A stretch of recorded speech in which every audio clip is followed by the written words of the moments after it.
Isa, dalawa, tatlo. Okay, muli po natin ang nangyari po. RJ Moto. RJ Moto TV. So yun, ang daming nag-yes. Gusto nila.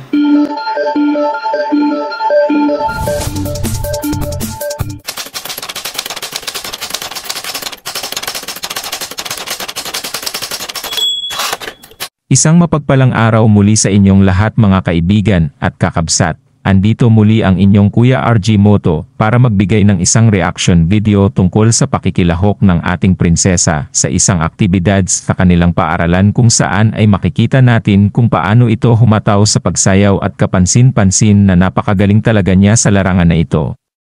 At bago po yan ay muli kong ipinaalala na patuloy lang nating suportahan ang mga adhikain ng ama ng kalingap na si Kuya Val Santos Matubang at ganun na rin sa kanyang butihing may bahay na si Ate Edna Vlogs at Kalingap Rab.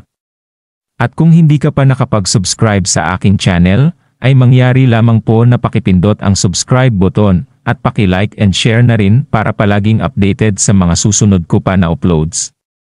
Kaya tayo na upang tunghayan ang pagsayaw ng ating Prinsesa Reyna.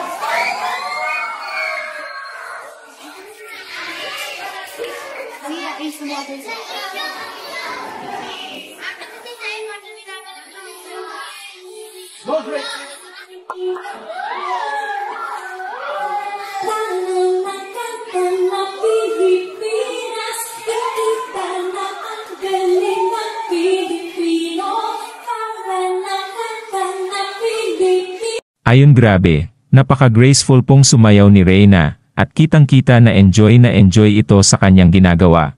Bago tayo magpatuloy ay meron akong gustong i-share sa inyo na isang trivia kung bakit isin-celebrate ng ating bansa taon-taon ang Linggo ng Wika, at sa kasalukuyang panahon ay tinawag na itong Buwan ng Wika. Bago pa magkaroon ng selebrasyon ng Buwan ng Wika, kada buwan ng Agosto ay nagsimula itong tawagin na Linggo ng Wika na kung saan si Pangulong Sergio Osmeña ang nagdeklara ng pagdiriwang na ito. Mula sa taong 1946 hanggang taong 1954, ginugunita ang Linggo ng Wika tuwing Marso, hanggang Abril 2. Pinili ang Abril 2 dahil ito ang kaarawan ng Pilipinong manunulat at makata na si Francisco Balagtas. 2 beses iniusog ang petsa ng pagdiriwang sa ilalim ng pamumuno ni Pangulong Ramon Magsaysay. Ito ay Marso 29 hanggang Abril 4 noong taong 1954 at Agosto 3 noong taong 1955. Ayon kay Magsaysay, kaya Agosto ito ipinagdiriwang ay dahil ang orihinal na Linggo ng Wika ay nagaganap tuwing bakasyon ng mga estudyante, kaya hindi na isasama ang mga paaralan sa pagdiriwang nito. Itinapat naman ang huling araw ng pagdiriwang sa kaarawan ni Pangulong Quezon na itinuturing na ama ng wikang pambansa. Pero, noong taong 1997, idineklara ni Pangulong Fidel Ramos na ang selebrasyon ng wikang Pilipino ay magaganap na sa buong buwan ng Agosto sa bisa ng proklamasyon bilang Days 41. Kaya ang tamang tawag sa ngayon ay Buwan ng Wika, at hindi na ito dapat na tinatawag na Linggo ng Wika. Ayan mga kaibigan at kakabsat, sana ay may natutunan sa aking konting kwento upang ma-update ang ating mga kapwa Pilipino na nakalimot na nito.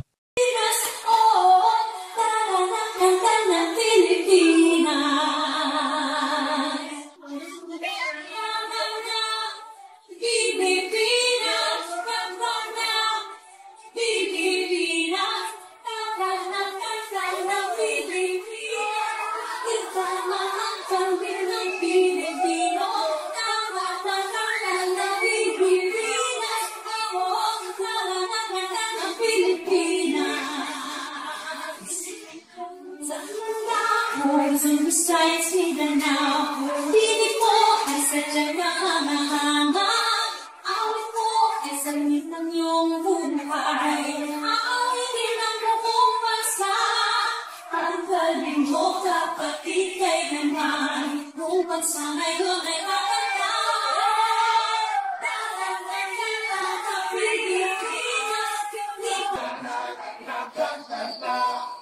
galing mo kapatid kay naman, kung bansa ngayon ay kakanta, kakanta.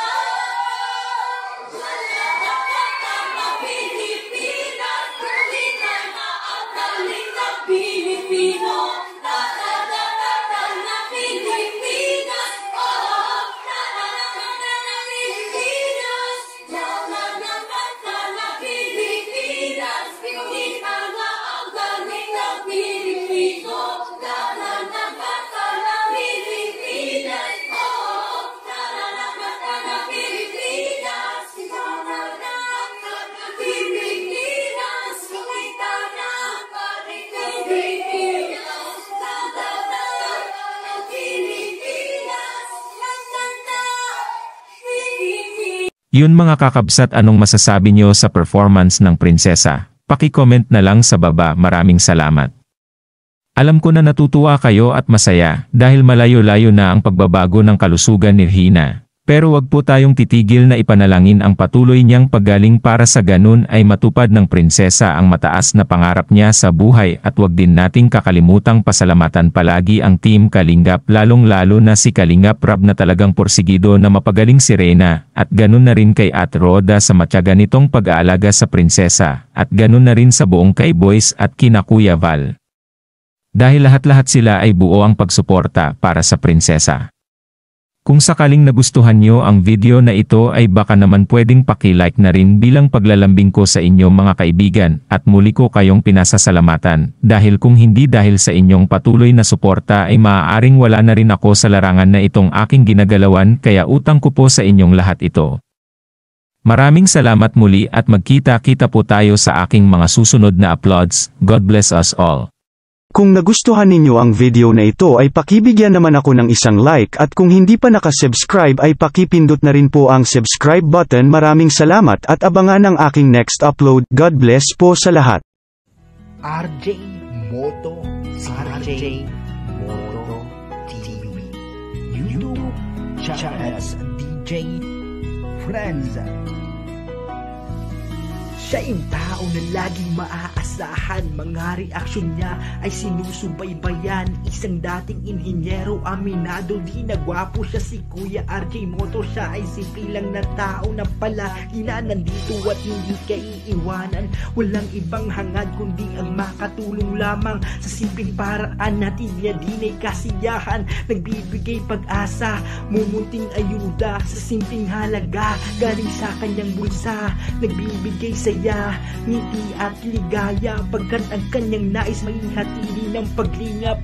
Yan ang dahilan kaya patuloy siyang nagsikap. Kanyang pinagdaanan nagsilbi na dahilan. Naligaw man nun minsan pero kanya nanilabanan. Pinilit na magbago, unti-unti natuto. Kaya ngayon siya na si Kuya RJ Moto na atin na nakikita sa kanya na YouTube channel RJ Moto TV. Suportahan palagi, mga reaksyon niya ay hindi nakakasawa. Solido na reaksyon, dito nyo lang makikita. Kanyang pinagdaanan nagsilbi na dahilan.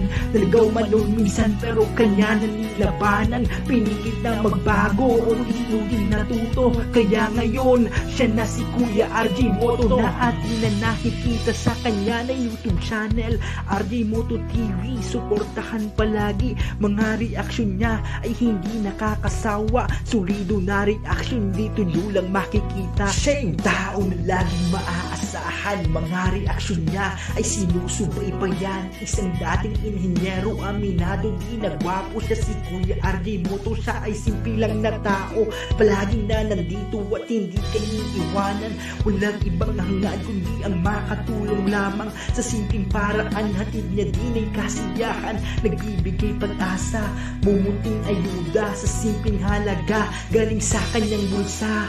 Nagbibigay saya, ngiti at ligaya pagkat ang kanyang nais may hatili ng paglingap. Yan ang dahilan kaya patuloy siyang nagsikap. Kanyang pinagdaanan nagsilbi na dahilan.